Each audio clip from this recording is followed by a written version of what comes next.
Hi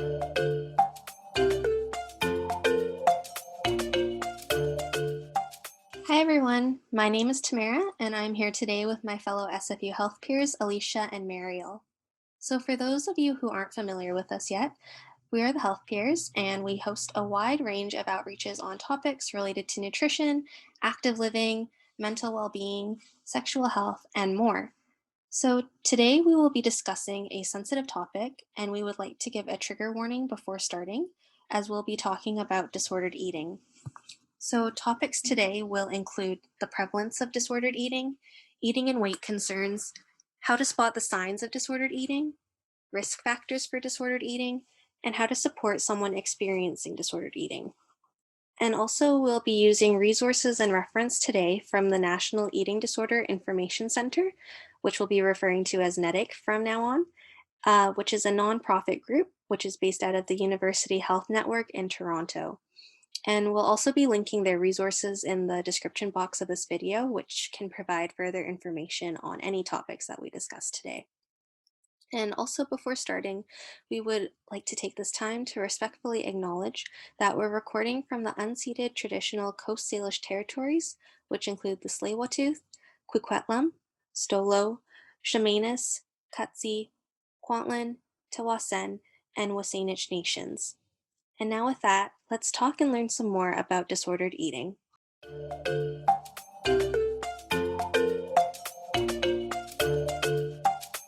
So before starting, we would just like to define what exactly is an eating disorder.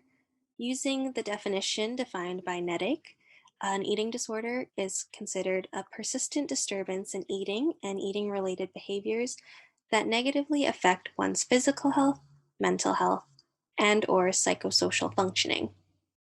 And now, before talking more about the prevalence of disordered eating, I'd just like to start off by discussing some myths related to this topic. So Mariel and Alicia, I'd just like to hear from you. What are some misconceptions that you've heard before about disordered eating? And I'll give you some time to think about that so I can start. But I know that a myth that I've heard many times before and that I know that a lot of people just think is true is that eating disorder behaviors only focus on food. Or kind of something that goes along with that is that individuals who suffer from eating disorders are underweight or they're thin, which is not always the case, as we'll find out later on. So, Mariel, do you have any myths that come into mind regarding disordered eating? Yeah, one that I hear really often is that it happens like only to women or people who self-identify as women. And I've definitely heard that one too. So, thank you for sharing that. What about you, Alicia? I feel like a common myth that I hear is that it's common in high schools and with teenagers, not rarely seen with adults. I think, yeah, that's another common one that I've also seen as well, portrayed especially in the media. But actually, moving on to some statistics on eating disorders, it's actually anywhere from 8 to 17% of post-secondary students can be affected with an eating disorder. So right away, that kind of dispels the rumor that you just mentioned, Alicia, that it only happens with teenagers, because really anybody can be affected by an eating disorder of any age. And also, furthermore, between 1 to 2.9 million people, specifically in Canada, are affected with an eating disorder, and approximately 20% of people living with eating disorders are boys or men or people who identify as boys or men. So that dispels the rumor that you mentioned earlier as well, Mariel, about that eating disorders are only occurring in those who identify as female. And these eating disorders can actually manifest in many ways. So something that we learned from NETIC's resources is that eating and weight concerns lie on kind of like a scale or like a continuum. So on one end, if you can picture it in your mind, or if you're looking at the screen, you can see starting on the end of one end of the continuum, there's body acceptance or there's body trust. And then the continuum kind of moves into a range of what can be considered as disordered eating, such as a preoccupation with food, weight, and or shape, and fasting or restricting food. And then moving farther down the spectrum, this can include behaviors such as yo-yo dieting, steroid use, laxative abuse, binge eating, or excessive exercise. And all of these are serious and closer to the other end of the continuum, which is where behaviors might be considered as eating disorders. Besides the behaviors of the eating and weight concern continuum that we just described, along with this, there are also thoughts, feelings, and perceptions that often coincide with these patterns. So, just kind of going back to that myth that I mentioned earlier about eating disorders or disordered eating only being focused on food, it's not really the case because there's also many other mental factors that can go along with it.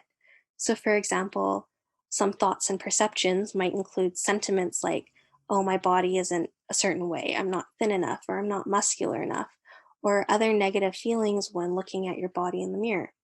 Or another feeling might be just feeling ashamed of the food that you're eating. And these are just some examples of thoughts and concerns that might also contribute to this continuum of disordered eating. So I think Mariel is going to go a bit more into recognizing and spotting the signs of disordered eating. Yeah, so when we're moving away from that, side of body acceptance on this eating and weight concern continuum, we start to head into the territory of like disordered eating. And as Tamara mentioned, some of these traits can look like food restriction or preoccupation with what you eat. But I'm going to just address how to recognize some of these components of disordered eating. So first, we can look at some thoughts and feelings that pervade disordered eating. First is a negative body image that impacts like almost every aspect of your life and a lot of the decisions you make each day. Another one is like weight and appearance being the most important thing about you. Like that's a common thing people might think if you suffer from a disordered eating.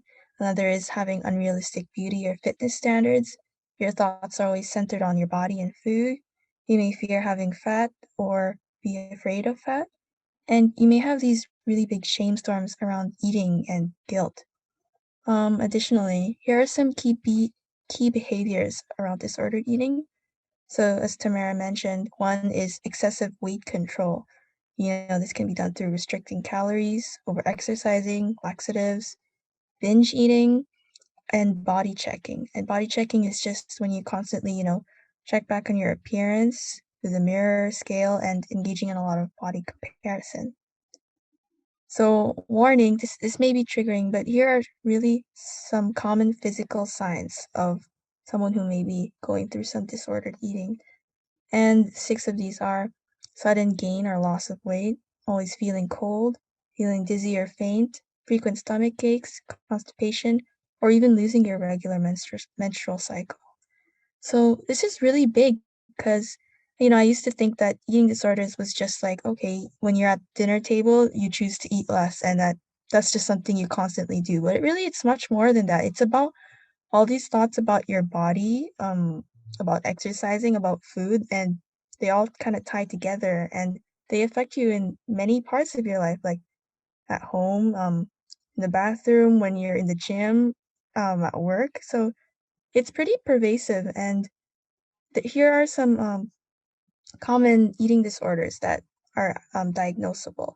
So first is one I'm sure many people are aware of is anorexia nervosa, which is when people are typically underweight and unable to maintain a healthy kind of set point. Second one is bulimia nervosa, and the characteristic of this is that it's a kind of devious cycle of restricting food intake, binging because, you reach that point, and then purging to kind of make up for that binge.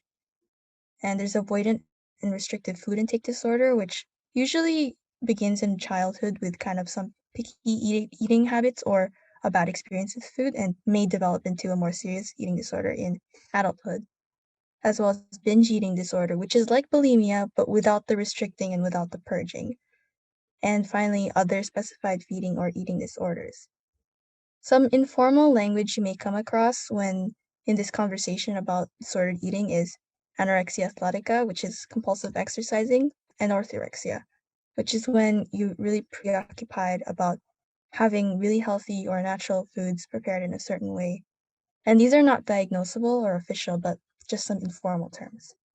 At the same time, people who suffer from disordered eating may also have this concurrent challenges such as depression, anxiety, substance use, trauma, bipolar disorder, self-harm, or even suicidality.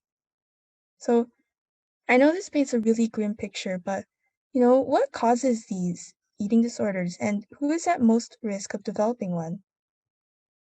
Some risk factors include genetic predisposition, family history, these cognitive factors like being unhappy with your body, having low self-esteem, and being, having these perfectionist mindsets or naturally being disposed to negative thoughts, feelings, dieting, or being exposed to stigma around weight. Well, for my part, I'm going to end off on a positive note here because even if someone, is going through this challenge of through disordered eating, there is a place where you can come out more liberated, recovered, and, free from these mindsets that you might have already had before the disordered eating. So one perspective you can embrace is called health at every size, or HAES for short. And basically what HAES says is that everyone has different bodies and these bodies can go through different things, but it can still be healthy and it can journey on that journey of well-being, and all of us can celebrate that body diversity.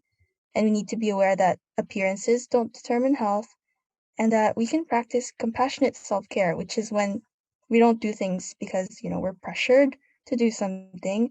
We don't exercise. We exercise because it makes us happy. It brings us joy. We eat because we want to nourish ourselves and we want to have fun. And so it's just really focusing on the positive aspects of an activity. And so, Alicia, how do we talk to someone who we think might be showing signs of a possible eating disorder? Thank you, Mario, for ending on such a positive note. And that is a really great question. How you talk to someone really depends on the situation and also how well you know them.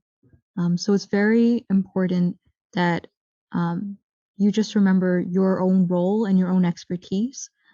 As a supporter, you don't need to have all the solutions.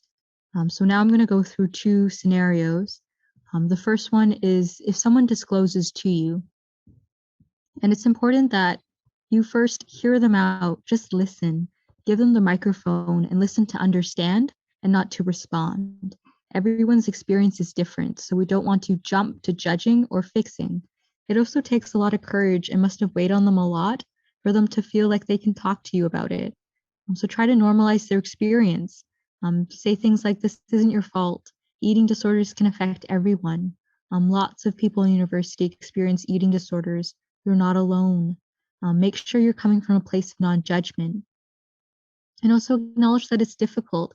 You can say, there are lots of reasons for you to feel ashamed or scared. It must have been hard to decide to tell me. Thank you for trusting me. So another situation that I'll walk you through is if you're worried about someone, so they haven't disclosed, but you suspect that they may have an eating disorder. So the first thing you want to be thinking about is just be patient. Don't be surprised if the person you're trying to support thinks that nothing is wrong. As we mentioned earlier about the eating disorder continuum, eating disorders and disordered eating habits can be presented in lots of different ways that may seem normal and healthy, but may not actually be healthy in the long run. So we want them to know that you're worried and that their habits may not be healthy. We also don't want to push people to go seek out help. We want to make sure that they're ready to make that choice on their own and that they have the facts and resources when they are ready to make that choice. So try to replace judgment with questions. You can say things like, I'm hearing you talk a lot about X. Can you tell me more about what's going on? Try to ask open-ended questions and ask follow-up questions based on what they say. Another thing to keep in mind is say what you see. Stick to the facts. Don't make assumptions. Speak using I statements and use tentative language as much as you can. For example, you could say, I could have this wrong, but I'm noticing that you aren't seeming like yourself lately, and I'm worried about you. This allows people to feel comfortable correcting you and see that you're trying to understand them and are also open to hearing what they have to say.